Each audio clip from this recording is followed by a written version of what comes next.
Sobat Sketsa, jumpa lagi di Sketcast, Sketsa Podcast. Nah, di episode 9 kali ini, aku Vivi dari Visip mau ngobrol aja santai-santai selama beberapa menit ke depan. Jadi buat kalian yang lagi dengerin atau nonton, boleh banget nih disambi makan atau sama kegiatan yang lain. Karena Gen Z itu kan identik sama multitasking. Bener ya banget. Nah, as I was saying, kalian kepo gak sih episode ini tuh bakal bawain tema apa? Yap, kalian pasti juga udah baca ya di judulnya. Kalau kali ini tuh kita bakal bahas freelance dari kalangan mahasiswa. Freelance itu apa ya? Terus mirip gak sih sama influencer? Kalau aku yang jawab, ntar cuma 1 menit ini podcastnya. Oke, teman-teman Sketsa, sebagai mahasiswa yang mindful, demure, and cute sih, kalian kalau lagi gak kuliah itu pada ngapain nih? Organisasi? Healing kesana sini? Atau mungkin cuma rebahan di kos? Aduh, jangan kayak gitu ya. Nah, biar hidup kita tuh gak flat-flat banget nih, kita tuh perlu sesuatu seperti kayak hobi atau kegiatan lain agar kita tuh gak cuman pulang berangkat kampus doang. Nah, tapi siapalah aku ya, belum mempunyai pengalaman yang mumpuni untuk dibagikan. Makanya kali ini kita sudah kedatangan narasumber yang sangat cantik dan excited buat cerita sama aku tentang tema freelance kali ini.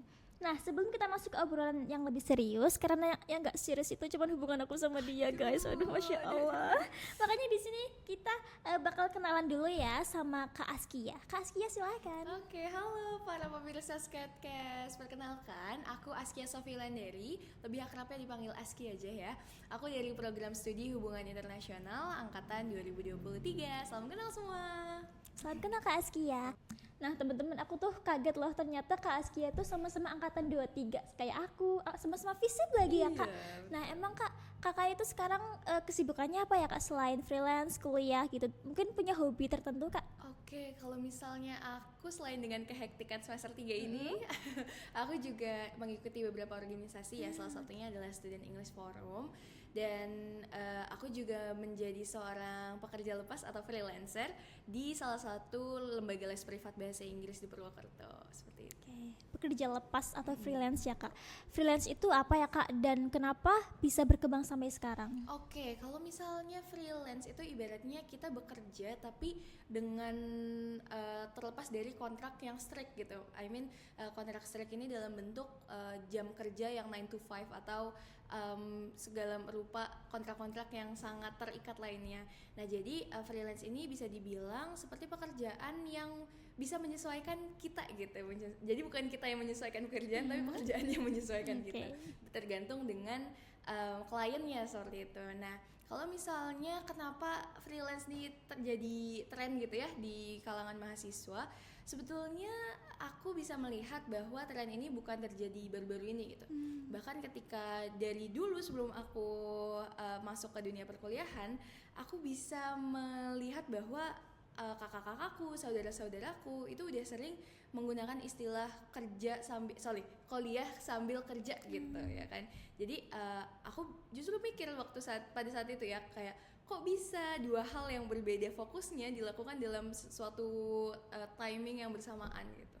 Nah, dan ternyata ketika aku masuk nih ya ke dunia kuliah, ke perkuliahan di akhir semester 2 dan sampai sekarang di semester 3 ini, aku mulai terjun ke dunia freelance dan aku ya menemukan jawabannya kenapa sih mahasiswa tuh suka sekali gitu ya. Selain dengan income ya yang kalau bisa dibilang untuk membantu memenuhi kebutuhan kita, di freelance ini juga memiliki fleksibilitas yang sangat oke gitu untuk menyesuaikan kita para mahasiswa-mahasiswi dengan kesibukan kewajiban belajar gitu di kelasnya. Jadi bisa kita adjust sesuai dengan kemampuan kita, sesuai dengan schedule kita. Oke. Kuliah sambil kerja, freelance. Tapi aku juga pernah dengar ada yang namanya part time, Kak. Bedanya apa ya, Kak, freelance sama part time? Oke. Ini sepengetahuan aku aja ya. Kalau misalnya part time itu menurutku masih terikat sama kontrak. Jadi walaupun memang freelance ada, tapi kontraknya tuh nggak se-strict itu gitu. Jadi kalau part time, misalnya kalau part time di sebuah cafe gitu sebagai barista. Nah, barista ini otomatis dia memiliki jam kerja. Kayak misal part time dari jam 3 sore sampai jam 6 sore gitu. dan itu harus dilakukan di waktu-waktu yang telah ditentukan. That's why part time terlihat seperti sedikit lebih mengikat dibanding dengan freelance. Sementara kalau freelance dia sesuaiin dengan jadwalnya kita gitu. Entah kita mau ambil pekerjaannya atau enggak, itu sesuai dengan jadwal kita bisa adjust. Oke, sesuai dengan jadwal kita. Berarti ini kan mendekati UAS ya teman-teman. Berarti kakak juga sudah mengurangi porsi freelance-nya. Iya, betul sekali. Jadi karena sebentar lagi ya kita bakal luas. Oh iya, semangat teman-teman. Jadi aku kebetulan aku masih ada sisa mengajar 3 kelas lagi, dan setelah 3 kelas itu mungkin akan aku stop dulu untuk fokus ke UAS, dan baru setelahnya dilanjut. Seperti itu. Teman-teman kakak tuh ada juga nggak yang nge-freelance juga? Oke, kalau teman-temanku di sekelilingku, setauku masih gak terlalu banyak yang tertarik untuk freelance. Tapi kalau misalnya teman-temanku lebih banyak yang tertarik menjadi freelance sebagai student staff. Nah, student staff ini dalam artian ketika ada suatu acara yang dibuat oleh jurusan atau oleh kampus gitu ya, teman-teman ini menjadi kepanitiaannya gitu, jadi panitia-panitia di dalamnya. That's why sebetulnya kinerjanya sama ya, kayak mereka sesuaiin dengan jadwal mereka, terus mereka dapat income dan dapat pengalaman tentunya. Jadi menurutku dibanding dengan seperti aku kan pekerja freelance-nya ke luar gitu ya, ke eksternal dari Unsud. Jadi teman-temanku lebih tertarik untuk di internal Unsud aja gitu. Kakak tadi bilang freelance-nya itu di lembaga bimbel. Di situ banyak juga nggak yang mahasiswa yang berasal dari mahasiswa juga gitu loh? Oke, kebetulan seluruhnya mahasiswa. Ya. Gitu. Jadi kami itu sejauh ini punya 4 ya, yang tahu aku 4 teachers, dan semuanya dari kalangan mahasiswa semua gitu. Dan kebetulan memang manajernya atau yang founder dari lembaga ini juga mahasiswa juga. Wah, hebat banget. Lulusan mahasiswa ya. Oke kak, pastinya karena ini tuh dilakukan sambil kuliah ya kak, pasti ada tantangannya ya kak. Tuh. Kakak gimana cara mengatasi tantangan freelance sambil kuliah kak? Oke, tantangannya dulu ya. Pasti tantangan dari freelance ini. Sebetulnya tantangan yang paling jelas adalah time management ya. Ya, tantangan pengaturan waktu ini memang sangat mudah ditemui ketika kita melakukan beberapa banyak hal dalam satu periode gitu misalnya. Nah, kalau misalnya aku tadi udah bilang kalau aku fokus sama selain belajar, aku juga selain belajar di kelas, aku juga ada organisasi dan ada freelance. Jadi tantangannya adalah ketika 3 hal ini ketemu gitu dalam satu waktu. Clash ya kak? Iya, nge-clash gitu ya. Dan di saat clash itu cara aku mengatasinya tentunya dengan mengetahui gitu prioritas aku mau di mana sih gitu. Kalau misalnya aku pribadi, dan mungkin teman-teman boleh memiliki prioritas yang berbeda ya, dan itu nggak masalah. Kalau misalnya aku pribadi, prioritasku adalah sebagai title mahasiswa yang memiliki title mahasiswa, tentunya belajar terlebih dahulu. Belajar di kelas adalah kewajiban utamaku gitu. Dan termasuk juga deadline yang menumpuk itu ya. Itu kan termasuk dari pembelajaran di kelas. That's why aku akan mengedepankan sebaik mungkin untuk mengerjakan deadline-nya terlebih dahulu gitu. Baru setelahnya ke hal-hal yang opsional seperti freelance, seperti organisasi, itu kan bukan sebuah kewajiban gitu dalam ketika kita menjadi mahasiswa. Jadi kalau misalnya tadi Vivi di awal udah bilang nggak ada mahasiswa kupu-kupu lagi gitu ya, kuliah pulang. Jadi menurutku memang freelance ini bisa menjadi salah satu wadah untuk kita tetap menjadi mahasiswa yang produktif. Kayak produktif berarti ada berprestasinya ya kak. Nah, strategi apa yang kak lakukan biar nge-freelance itu tuh sukses tapi juga berprestasi di bidang akademik? Oke, strateginya ya, yang pertama tadi emang betul paling utama kita tahu prioritasnya kita gitu. Jadi jangan sampai kita justru udah maksudnya kuliah kan udah hektik gitu ya, justru ditambah dengan freelance tambah hektik gitu. Jadi kita harus tahu porsinya kita, kemampuannya kita sejauh mana sih gitu untuk bisa mengambil pekerjaan freelance ini. Dan juga menurutku pekerjaan freelance itu penting untuk kita konsiderasi dulu gitu. Apakah pekerjaan ini akan kita sukai, apakah kita akan enjoy untuk menjalankannya, sehingga jangan sampai freelance ini justru menambah beban, jadi burden baru untuk mahasiswa seperti kita gitu ya.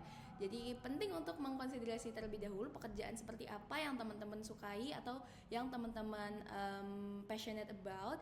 Dan kalau dari saran dariku, coba pilih pekerjaan freelance yang satu jurusan gitu, kayak sama gitu ya, kayak pembahasannya dengan jurusan teman-teman sekalian gitu. Misalnya kalau aku kenapa pilih jadi tutor bahasa Inggris, karena menurutku ya di hubungan internasional bahasa Inggris menjadi salah satu basic skills yang memang semua anak HI harus kuasai gitu ya. That's why aku mengambil bahasa Inggris, karena aku merasa dengan aku menjadi tutor bahasa Inggris, aku akan belajar lebih dahulu gitu daripada students yang aku ajarin. Nah, di saat itu juga aku bisa mengembangkan skills bahasa Inggris yang aku punya, seperti itu. Oke, menurut kakak apa manfaat dari pengalaman freelance sebagai mahasiswa? Apakah bisa meningkatkan keterampilan kita atau mungkin membangun koneksi dengan yang lain, Kak? Oke, tentunya ya. Itu sangat suatu hal yang beneficial dari freelancer tersebut. Kayak gini, kalau misalnya kita memposisikan sebagai seorang pekerja, otomatis kita akan dapat ibaratnya kayak bayangan lah ya untuk ketika kita nanti bekerja di in the real situation gitu. Dan dari pengalaman tersebut, tentunya pengalaman freelance gitu ya, tentunya kan kita hidup di zaman digital ya, dimana personal branding, betul. Personal branding itu udah bisa kita tampilkan lewat sosial media, dan salah satu toolsnya adalah lewat LinkedIn. Nah, menurutku ketika kita memiliki pengalaman freelance dan itu sejalan sama jurusan kita, itu bisa kita taruh di LinkedIn, dan itu bakal menjadi poin plus untuk teman-teman nanti kedepannya ketika masuk ke dunia profesional gitu. Mungkin itu sih. Sesuai dengan jurusan berarti bisa lebih menarik HRD ya, Kak? Iya, betul, jadi menjadi poin plus gitu. Mungkin HRD ketika membaca CV kita bisa ngeliat bahwa ini anaknya udah pernah berpengalaman loh di bidang ini gitu. Beneran otomatis serius belajar itu. Iya, betul, otomatis ada skills yang udah didapatkan seperti itu. Oke, aku jadi tertarik ya buat nge-freelance juga sih. Oke, buat teman-teman pasti punya pertanyaan nih, Kak. Gimana tipsnya biar bisa memulai freelance dari awal, Kak? Oke, tipsnya yang pertama jangan takut dulu. Kadang kita takut akan suatu hal yang belum terjadi gitu ya. Nah, that's why mulai aja dulu menurutku ya. Tapi dengan catatan teman-teman tetap harus mengetahui porsi teman-teman gitu. Apakah di tengah teman-teman keorganisasian, terus ada kewajiban belajar melalui deadline yang menumpuk itu, teman-teman apakah bisa menyesuaikan juga, bisa mengimbangkan dengan freelance ini gitu. Sehingga perlu konsiderasi atau manajemen resiko yang lebih ketika teman-teman memutuskan untuk bekerja di freelance itu, menjadi pekerja freelance. Nah, tadi kan Kak bilang kalau ini tuh perlu time management yang bagus. Betul. Ya, Kak. Memangnya selain itu Kak pernah nggak ada worst condition kayak konsekuensi gara-gara Kak itu nge-freelance, Kak? Oke, konsekuensi ya. Mungkin kita sebagai anak muda atau Gen Z yang seringnya hangout. Itu jadi the worst situation sih menurutku ya, ketika teman-temanku harusnya bisa having fun gitu, dan tapi aku memiliki salah satu kewajiban yang harus aku kerjakan, dan aku jadinya nggak bisa hangout gitu bareng mereka. Nah, mungkin di saat itu juga jadi terjadi kayak kehidupan kita jadi agak serius gitu dibanding dengan sebelum freelance, karena otomatis di freelance itu ada tanggung jawab yang harus kita penuhi seperti itu. Berarti kakak berkurang ya Kak porsi buat mainnya gitu? Iya, betul, me time-nya jadi berkurang. Tapi dengan itu juga aku bisa menambah pengalaman yang tentunya lebih penting gitu daripada me time terus gitu ya. Keputusan kakak buat freelance ini mendapatkan dukungan gak Kak dari keluarga atau teman? Tentu sekali. Jadi memang dari semester 1 tuh aku udah rencana gitu pengen part time atau freelance gitu. Tapi yang ditekankan sama mamahku waktu itu adalah coba freelance yang betul-betul bisa mengaplikasikan ilmu yang aku dapat di kelas gitu. Sehingga ilmu tuh kan lebih efektif ya, kalau menurutku lebih efektif diaplikasikan terlebih dahulu sehingga kita lebih paham. Dan that's right gitu ya. Itu terjadi gitu. Jadi ketika aku mencoba freelance sebagai pengajar dan aku mengajarkan bahasa Inggris, mengajarkan public speaking, yang mana memang public speaking itu juga dipelajari di hubungan internasional. Dan jadinya aku mendapatkan apa ya namanya, kayak feedback balik gitu dari hal yang aku ajarkan seperti itu. Di freelance ini juga bisa mempersiapkan kita buat kerja Betul. yang beneran kerja setelah lulus kuliah ya Betul Kak. sekali di professional sectorsnya gitu. Nah, jadi seperti yang sudah dijelaskan tadi bahwa freelance ini tuh banyak banget manfaatnya teman-teman. Misalnya tambahan income, pengalaman, terus koneksi juga, terus juga mempersiapkan kita untuk bekerja di dunia profesional yang sesungguhnya setelah kita lulus kuliah nanti. Tapi kembali lagi ke orangnya ya Kak, kalau freelance ini kan tadi memakan banyak waktu dan pikiran, makanya teman-teman tuh perlu kemampuan manajemen yang baik sebelum memilih untuk freelance sambil kuliah. Jadi sampai sini saja episode 9 Skatcast kali ini. Terima kasih Kak Askia sudah mau menyempatkan waktunya untuk ngobrol bersama kita. Terima kasih kembali. Terima kasih juga buat para sobat sketsa yang sudah mendengarkan podcast ini sampai selesai ya. Aku Vivi, pamit undur diri. Kalau kalian kangen bisa di-replay aja videonya. Nah, jangan lupa juga untuk follow dan subscribe Skatcast di platform favorit kalian agar tidak ketinggalan episode-episode menarik selanjutnya. Annyeong!